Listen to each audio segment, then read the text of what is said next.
Okay, so my name is Jasmine and I made another poem. This one is called Maybe Might Have Almost Killed You. Here's how it goes. Vice reeked of liquor and said, "Don't worry about it, I'll get you home safe." You went with Vice, but with hesitation you almost didn't. Butterflies fill your tummy, the street was all clear, but the roads were so crummy. Maybe I should have called my mom to get me. Reality hits you like, well, you didn't. And when you thought everything was safe, just remember it almost isn't. Almost swoops in up the street from your house and a rodent the size of a mouse. Flip Vice's car over. Now Vice faces homicidal charges, poor, and still pays for a lawyer.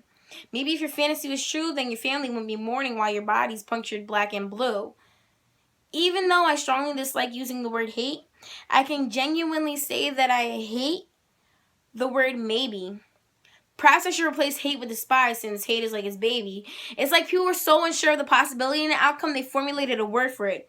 To be or not to be is a gnarly question in the eyes of the original Hamlet. He believes that maybe leaves room for ambiguity which can be seen as noble, but the misrepresentation of the word has become disreputable. An agonizing word that sinks into the abyss of nothingness. Constantly waiting for a yes that could possibly lead to a no after a dire request. Like, did you get paid overtime yet? Maybe. Well, are you sure it wasn't already spent? Maybe. So, did you pay all the bills this week? Maybe. Are your eyes so low because of lack of sleep? Maybe. Is your posture just straight or did you get taller? Maybe. Whoa, is that lipstick on your collar? Maybe. You know what got you smelling like mad pixie dust and flowers? Maybe. Then I guess you know who also got this phone ringing at all types of hours. Maybe. That maybe is like a monotonous noise clapping as the birds chirp outside. She replays last night's conversation thinking, what is this an abbreviation of? Was that maybe to protect her feelings and lead her into a misguided love? Oh, well, maybe implies that she'll eventually have a definitive answer.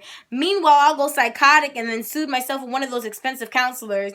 If you knew the anxiety I felt in waiting for an answer to a need-to-know question, then you'd understand how much maybe is slowly killing me. She replaces first with third person to make it feel as if there's another person so she's not so alone.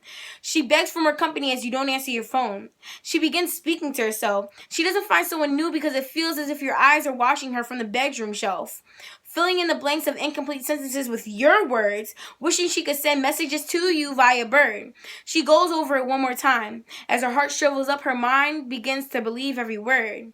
When being asked if we can go to the movies on Friday, it's okay to answer that question with a maybe. But being questioned on anything that involves trust, the truth is always a must. Because the ropes tying your love together will be transformed and based on strings of lust, which is what allows him to float around like pixie dust. She no longer tries anymore. She sits and waits for him to slip up. If they could watch all the blood in my body floats in my head, then the doctors might have took the plug out and pronounced me brain dead. Why, doc? They won't be able to diagnose how it is that my brain drowned in a pool of almost. Almost might just be maybe's evil cousin. Almost represents the failed potential of the ones who fell in. Maybe and almost are two ways of expressing a possibility. Two words that are not only sound but feel like noises hitting me, but keep filling me with uncertainty. Emotions got me feeling like maybe if I connect my fist with your face, then I might just almost get charged with assault. But it's not my fault. Oh, but you saw how those words supplemented each other like synonyms? You could say they coexist and roll off the tongue like a swirly bun with cinnamon. So sweet. Like how we first met. I still get that crave on wishing we'd go back to our cupcake phase. End quote. She finishes on that final note, realizing she must go, but every bone in her body aches on the thought of leaving, but her heart breaks on the maybes she's been receiving. A lie would have been much better. Short, sweet, and just as deceiving. I just shouldn't have mistaken your pixie dust as sprinkles, because although your talk was so amazing, your eyes still wouldn't twinkle as they met mine. It was only a matter of time. She leaves and doesn't look back. She feels her heart race like it's about to attack. It feels like it's tearing as she's driving, tight grip on the wheel while crying. She almost did, but she's not dying. She grew stronger. She fears the words of a man, but isn't trapped any longer. Maybe is what almost killed her. She packed up and left maybe on the kitchen counter.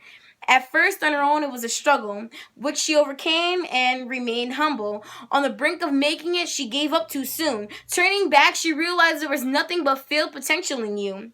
And that she should have left almost what maybe where she found it in the first place, voiding all the words and actions like it was all erased, bringing her back to where she first started, without you, occupying space. All right, so thank you for listening. Thank you for watching. The end. Bye.